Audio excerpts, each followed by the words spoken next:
এমনভাবে যদি ঘরে পাস্তা রান্না করা হয় তাহলে তো বাচ্চারা একদম চেটেপুটে খেয়ে নেবে। দেখেন আমার বাচ্চা কিন্তু একদম মজা করে খাচ্ছে।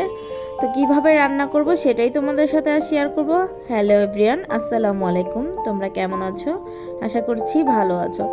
তো আমি 3 প্যাকেট ডেকো পাস্তা নিয়েছি।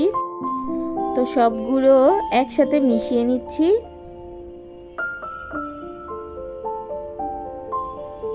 তো মিশিয়ে রান্না করার জন্য আমি যতটুকু প্রয়োজন ততটুকু আমি সিদ্ধ করে নিয়েছি সুন্দর করে। তারপর একটা ফ্রাই প্যান বসিয়ে তার ভিতরে আমি 2 টেবিল চামচ পরিমাণ বাটার দিয়ে দিচ্ছি। তোমাদের যদি বাটার না থাকে তাহলে তোমরা তেল ইউজ করতে পারো সম্পূর্ণটা। আমি তেলও ব্যবহার করব।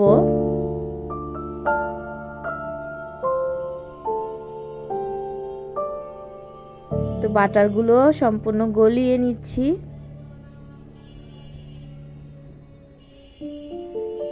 এখন পেঁয়াজ কুচি আর মরিচ ফালি করে আর কিছু পরিমাণ রসুন দিতে হবে। পাস্তাতে রসুন দিলে অনেক ভালো লাগে, অবশ্যই চেষ্টা করবে রসুনটা দেওয়ার জন্য। রসুন কুচি দিয়েছি, তারপর তেল দিচ্ছি। দেখো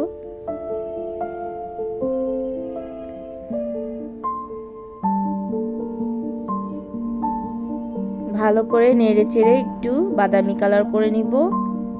আমার প্রিয় আপু ভাইয়ারা, ভিডিওটা দেখতে দেখতে যারা এই পর্যন্ত চলে এসেছেন একটা লাইক ডান করেন নাই, অবশ্যই কিন্তু একটা লাইক দিয়ে দাও।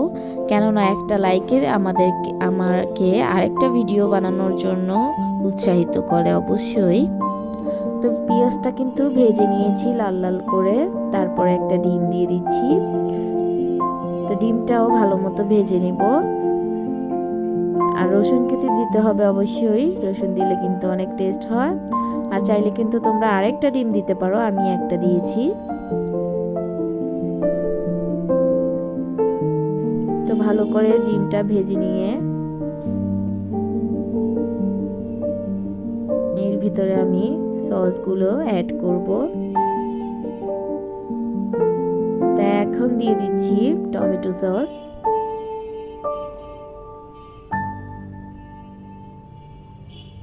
একটা একটা করে দিব আর আস্তে আস্তে করে মিশিয়ে নিচ্ছি। এরপরে দিচ্ছি ওয়েস্টার্ন সস।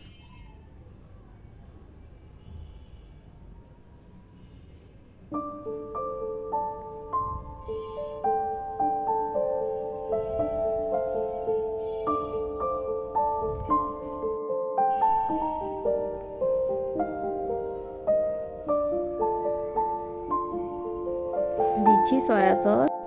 তারপর দিয়ে দিলাম সয়া সস। সবগুলো মিশিয়ে একটু ভেজে নিচ্ছি।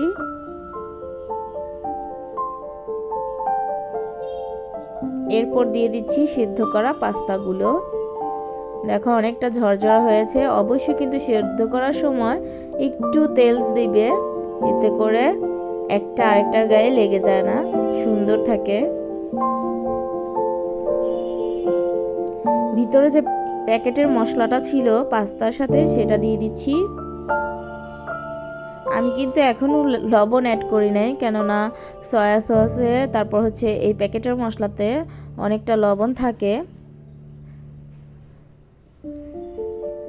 লাস্টে লবণটা দিব চেক করে, না হলে আবার বেশি হয়ে যেতে পারে। তো আমি এর পর্যায়ে কিন্তু লবণ দিয়েছি, তো ওটা ভিডিও করা হয় নাই।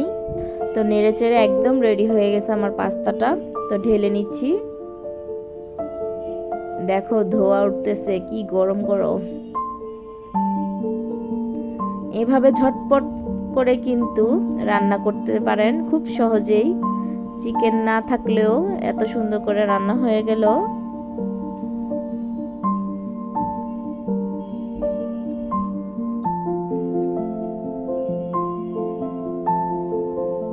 তারপর দেখো চিজ নাই তাতে কি হয়েছে, মেয়োনিজ নাই তাতে কি হয়েছে, কোনো সমস্যা নেই। আমি দিয়ে দিব স্টারশিপ, যেটা ড্যানিশ নামে পরিচিত ছিল, সেই ড্যানিশটা দিয়ে দিচ্ছি।